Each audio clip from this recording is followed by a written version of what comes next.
From Washington, this is the HPS Macrocast with Hamilton Place Strategies and Markets Policy Partners. Good morning. It's Friday, March 4th. You're listening to the Macrocast. It's Tony Prado with Hamilton Place Strategies. No John Fagan with Markets Policy Partners today. We do have Brendan Walsh, as always, and Matt McDonald leading the coverage of the on Jobs Day, non-farm payrolls day, as he always does. Matt, kind of a blowout report today, huh? Yeah, it was a really good report. The number was 678,000 jobs created in February. The unemployment rate ticked down to 3.8%. It was a pretty thoroughly good report. You know, you look into it, and there's a couple of interesting pieces. You know, we're still kind of below on all metrics from where we were pre-pandemic, but it's chugging along. You can see in the numbers kind of the subsiding Omicron effect. Interestingly, hourly earnings really weren't up. They were pretty stable, which is good news from an inflation perspective after a lot of large increases over recent months. Powell had his congressional testimony this week, and he mentioned it. I don't know how much of a headline it was, but at one point he was talking about this is full employment. Is that, how can you get more jobs without increasing inflation? We're kind of there. So it was overall a really solid report. Under the hood, the household and the establishment survey were pretty aligned. So there weren't a lot of kind of questions on which direction it goes. The prior month's revisions were up about 100,000, nothing kind of crazy. This is dating back to December, and some of the revisions at the end of last year were a little hinky, but so there wasn't anything crazy there. So all in all, it was a solid report all around. It's very interesting. Every January, they do a revision, which is based on the census data. Yes. And it turned out that they were undercounting the amount of people in the 18 to 64 range and overcounting the amount of people in 64 to whatever they did. But they don't then go back and revise it. So the 2021 unemployment rate actually isn't exactly comparable to the 2022 unemployment rate. So this 3.8 is very good, but also it's good for a good reason that the prime aged unemployed people, there was more of them than we thought, and they're actually coming back in the workworce. And of this job, 51% of the jobs created in February were women, which is a great sign. It is actually an interesting dimension. I don't feel like we've really gotten post-pandemic to understand some of these dynamics, but certainly during the Great Recession, 10 plus years ago, one of the dynamics we saw was that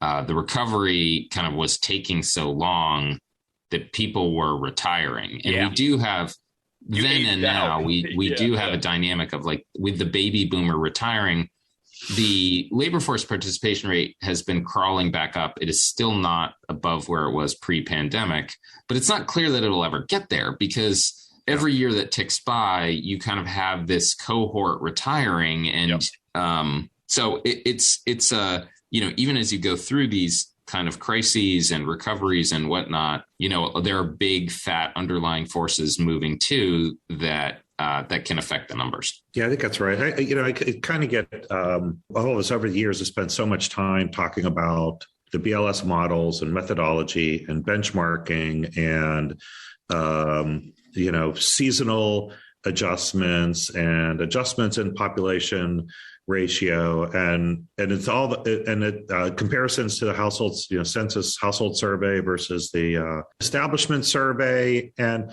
I think, it's easy to get frustrated about precision on some of this stuff.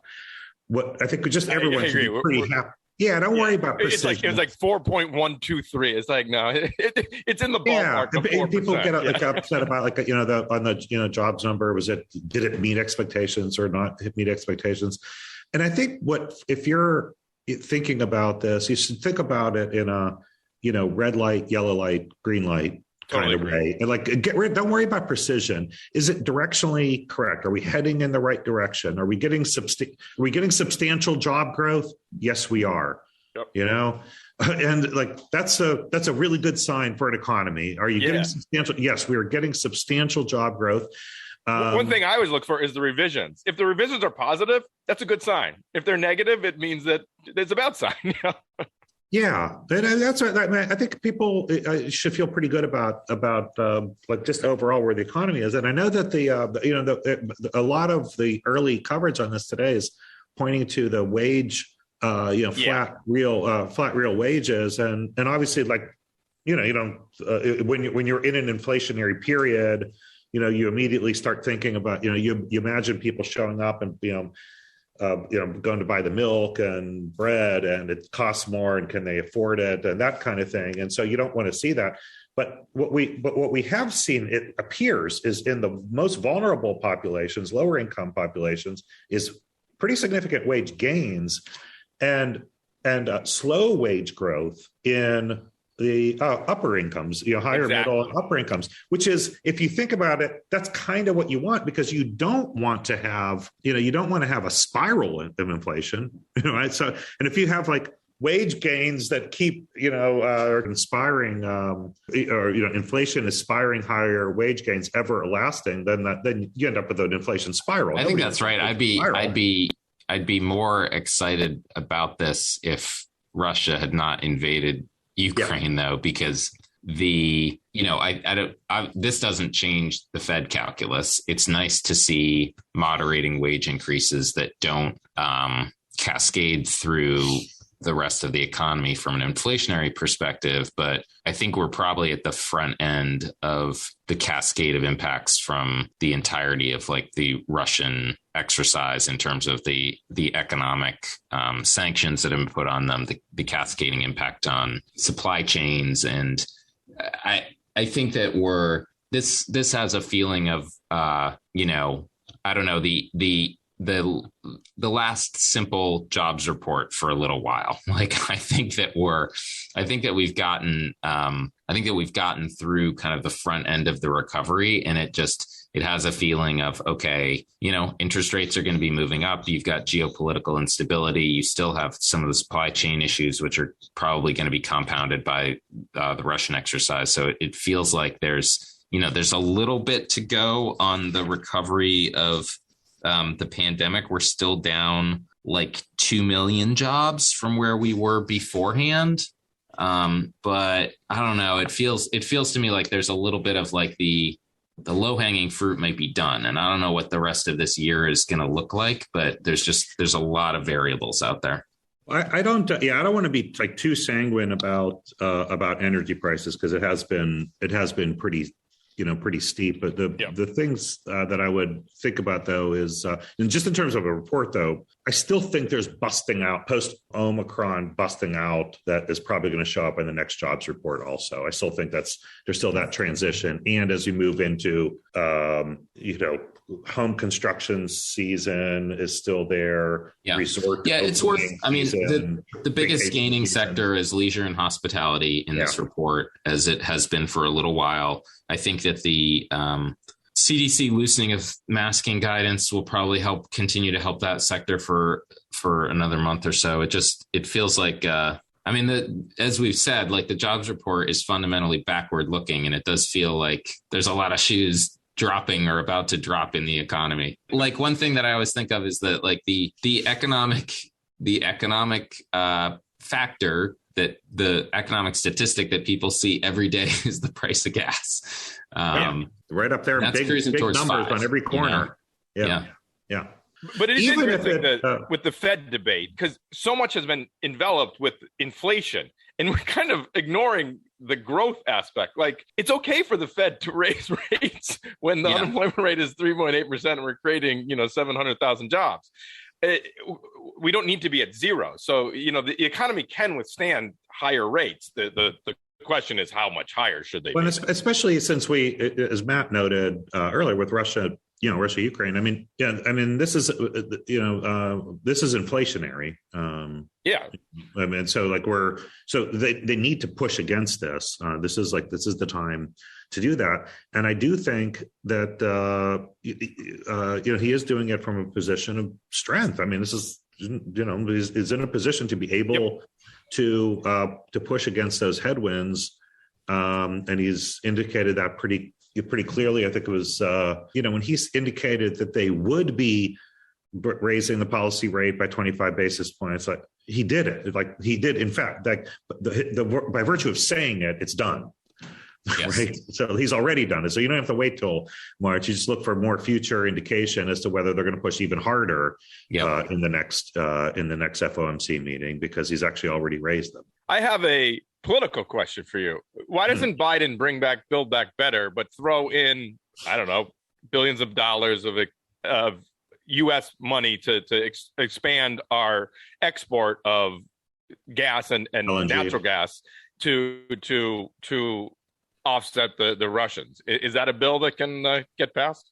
They're going to pass emergency spending for Ukraine and COVID. I mean, that's going to get done. It's going to be off budget, so emergency spending. So it's not going to contribute to, it's not a concern for budget window kinds of calculations. So that's going to get done. On the energy side, this came up in Jen Psaki's presser yesterday. She was sort of pushed on what they could be doing to increase output, and her answer was that no one's keeping oil companies or gas companies from producing more. They've got the leases that they're sitting on, they're not using. And this is the thing, right? There's always been the case. Brendan, this market better than I do, but the beauty of fracking is that you can kind of dial it up and dial it down. I mean, it's really easy to just you just go and you can kind of go do it.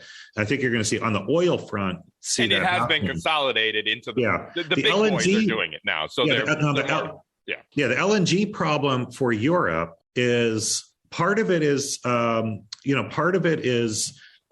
Russian, the 10% that comes from Russia. The big problem they have, though, is storage. Yeah. So we can produce all the LNG we want.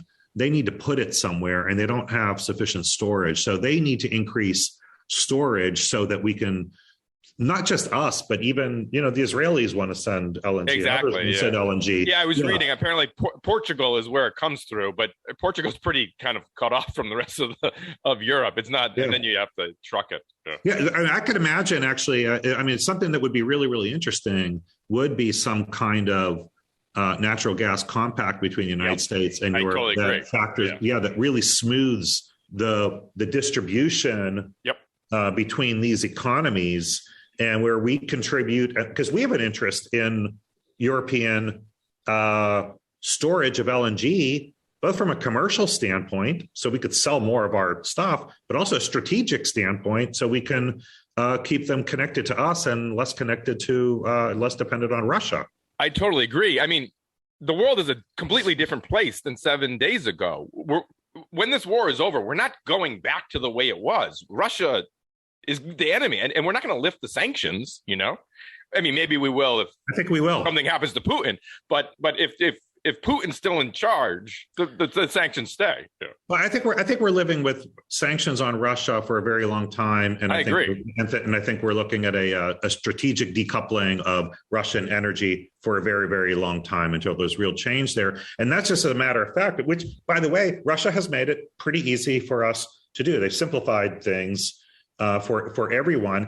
And because they're such an undeveloped economy, I mean, look, 100 years ago, Russia's economy was based on energy, wheat, and gold. Russia's economy today is based on energy, wheat, and gold. Yeah. It has no development in 100 years. So if you think about that, they make this very easy for us. There's not lots of, I would say and they export their smart people. As I say, that's their most important export has been brain power. Yeah. Which they ship to the United States. Thank you. We'll take that trade. Every day. Yeah. At Wall Street, I can't tell you how many Russians I worked with. Yeah. Really talented people who've left the country. And they were all math geniuses. Yeah, so we don't have to worry about them shutting off a lot of really interesting stuff from us. We can shut off a lot of interesting stuff from them. Right, and we do, as a world, have the capability to replace the Russian energy. It's going to take a while because we have to build ports and infrastructure systems, but it's completely capable of doing it. For sure, yeah. What is your sense on the economy on the near term economic impact, Brendan, on just this spike, and where can you see not just oil but LNG going? Oil. I heard, by the way, something I saw just anecdotal. I don't know how true this is, but there's just people are not taking Russian oil, right? At any price. So 70% of their exports are sitting there at the docks. But it seems to me like that's an oil industry, like you can't do that for very long. Right. The same capacity problem. Yeah. You need to put it somewhere. It kind of blows my mind because I guess the sanctions were built to allow them to still keep sending it. But we as a world aren't buying it. I don't know how long that's going to last. Hey, Matt, I feel like we should have John Dick on here too. People still think this is like the worst economy of their lifetimes. Yeah. And the only metric of it is inflation. Yeah, like people don't like inflation. People don't like inflation. It explains why we spent the past 30 years really focused on not having inflation. We really good at it. But we definitely should have John on, especially now with the Ukraine situation, where we can make a little bit of a sacrifice and deal with higher food prices and higher oil prices, gas prices, to try to help Ukraine. The greatest generation, they went and fought and died. We have to pay an extra 50 cents at the pump or things like that. So I'm fascinated to see how we as a country are willing to maybe sacrifice a little bit, but I actually don't think we will. I think we'll still be mad about higher prices. Europe is a different situation, though. So I think the U.S. economy is fine, and we can withstand it. Yeah. Europe really is facing a stagflation situation just because they're so much more dependent on Russian energy. Well, from a job standpoint here, though, you have to think, though. I know everybody hates higher prices on oil, but we have been in a downdraft on oil production in the United States for multi years now. Yeah. So we could see some reversion back into that. I think there's a few things at play, and maybe the main thing in my mind is that if the supply chains weren't messy to begin with, they could be adapting to this. I just think it's going to be another headache on top of this that is going to take a little while to solve. I think this is going to be months of messiness. On the inflation thing, I think it's an exercise of people, people feel like they have some measure of control over their job and their income and that sort of stuff. Like you can, you can do training, you can go get a new job, you can quit and go to school, or you can ask for a raise. You can do all those things. You cannot do anything about inflation. Like that is just, that is what it is. And I think that's why, whatever it may be, it is like, oh, well, wages are keeping up or whatever the story is. It's just a completely unsatisfying and annoying aspect of the economy where, if like the prices of things just keep going up, you kind of feel like you're on a treadmill and you're not getting anywhere. And I think that's where people get grumpy about that stuff, even though it's obviously it's been a stretch. It's not, it's not at the levels of the past. And I think that the Fed has a way more credibility in terms of focusing on it than was the case back in the 70s. But you're not buying this. People don't like it. Yeah, you're not buying the White House's push that corporations are causing inflation. Everyone needs an enemy, and they've found theirs. I understand that. Your observation is the right one. Is that there's not a lot you can do, but you have to do something, and so it's flailing. Yeah, it's a lot of flailing. Well, there's not a lot that individuals can do about it, right? The interesting thing about this is that in theory, like the answer to some of this stuff is that, okay, so the Fed raises rates, and then from a fiscal policy perspective, you pull back a little bit through taxes or lower spending or whatever the answer is, but that's that's not something they want to talk about. But some of that's ingrained. But the Democrats have done an awful job of messaging. Like, the economy is good, but you have like Elizabeth Warren out there saying corporations need to lower prices. So you're admitting that prices are a big issue. So both sides are complaining about higher prices, so everybody is mad about higher prices. Yeah. For different reasons and different levels. Yeah. And different levels of understanding. I mean, what do individuals do? I mean, individuals do two things. They stop buying some things and they substitute for cheaper versions of other things. So those are sort of the things that you end up doing. You look for discounts, you look for non-brand name kinds of things, whatever you can do to lower your prices. We suspect we'll see that with gasoline prices. Gasoline prices get too high. People stop driving as much as they used to, and they decide to stay home and things like that. Even as gas prices are a smaller share of our household expenditures as they're a smaller share, but they still have that impact, and people eventually become sensitive to prices that way. The government, but I meant with the government, looks like taxes are not going to go up anytime soon. Spending has come down some, and the Fed is going in its direction. The regulatory stuff the White House is talking about, I think, are just silly and just populist things that they can say. The one thing that they actually can do that would have that would help to bring prices down immediately with the stroke of a pen is to get rid of these idiotic tariffs that were imposed in the Trump administration that are still sitting there. So, but now he doesn't want to do that because the labor unions really like those tariffs. Like, he is by nature protectionist, but with the stroke of a pen, you could get lower steel prices, lower aluminum prices, lumber prices, all of these things, if they really wanted to. So they're not doing the one thing. And China's actually buying our stuff now because they need to, because they can't buy it from Ukraine. So now is the perfect opportunity to get rid of the tariffs because the demand is there. This is going to be an interesting stretch of the coming year for China in terms of their calculus and stuff. Like, I think that clearly the past several weeks of Russia and the response of the Western world has to give them pause on everything that they were thinking and the decoupling calculus of what's going on. I mean, it is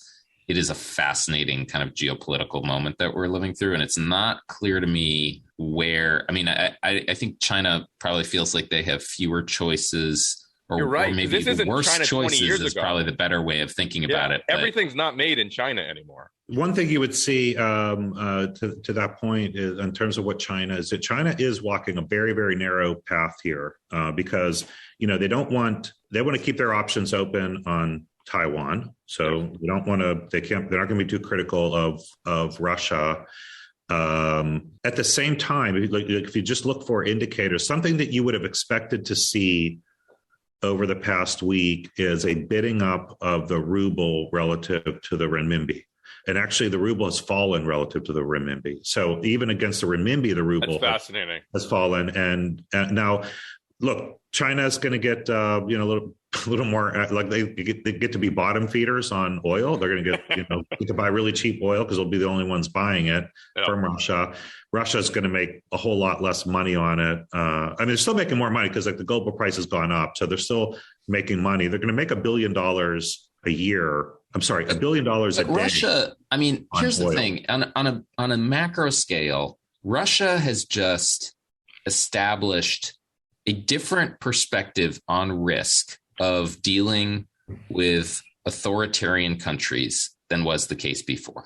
Yeah. So like every country that is thinking about business in China, their calculus has 100% shifted in a serious way over the past month. And for all the saber rattling that like Trump did and like, oh, do we need to diversify supply chain risk and all this sort of stuff is Putin's done so much more damage to China in just a month than any U.S. president did with any measure over the past decade. It's people are going to look at the risk that presents, whether it is Taiwan or whether it is just in what China has done themselves to their tech companies and just the whims of the government.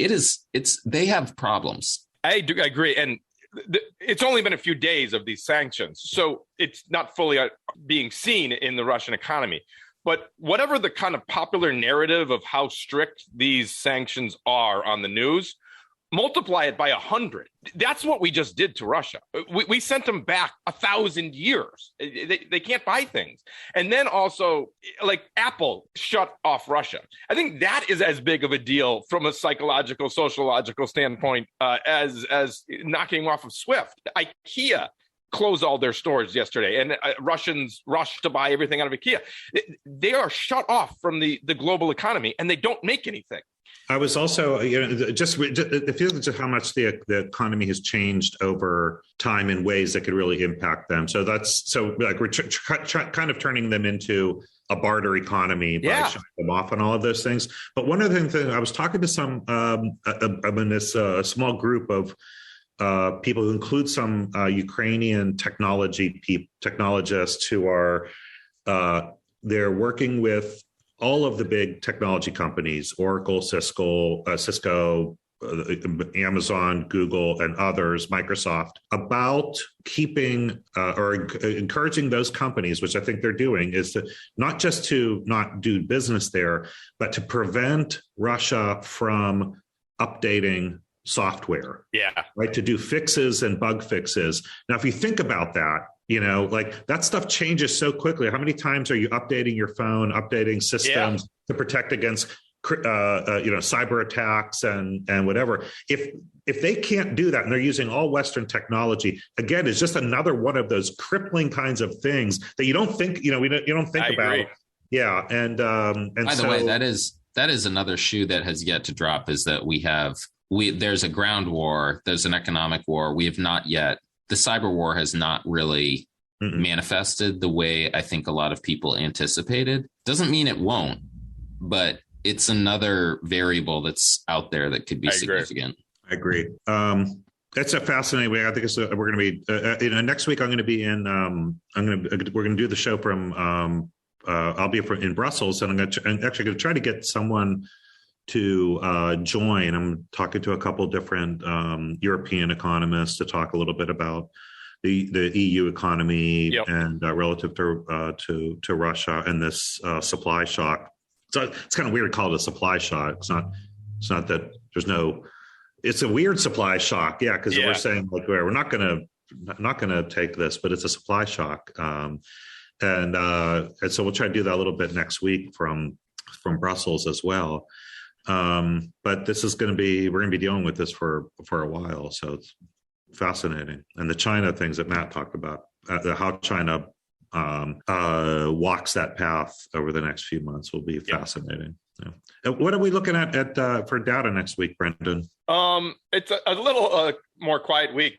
This one was a very big one with the jobs report. And then also we had Powell up on the Hill. So this was a really big what do you call it? Data and macro week. But next week's a little quieter. We have balance of trade data globally, inflation rates in China and Europe. The JOLTS report, which was always Janet Yellen's favorite report. So it's the job openings and labor turnover. And that's become a much more important indicator, in the last few years. Let's definitely here in the United States, we get the CPI. Let's definitely do make sure that we do a look at JOLTS next week. I mean, I think it's it's very interesting because people leaving their jobs, people quitting their jobs is a really good indicator that the economy is strong. You're willing to leave a safe job and do something else. Yep. And then we get the CPI report, so that'll be the big one that'll be the big one. Yeah. All right, guys. Great show. Very fun. Great day. Fun jobs day. I mean, It must have a nice blowout day. And travel safe. First time in Europe in 2 years, right? First time for work. I was in Italy last summer. In the summer. September, but first time for work, and I'm excited about that. All right, guys. Have a great weekend. See you next week on the Macrocast. Thank you for listening to the HPS Macrocast. Please remember to subscribe, rate, and share.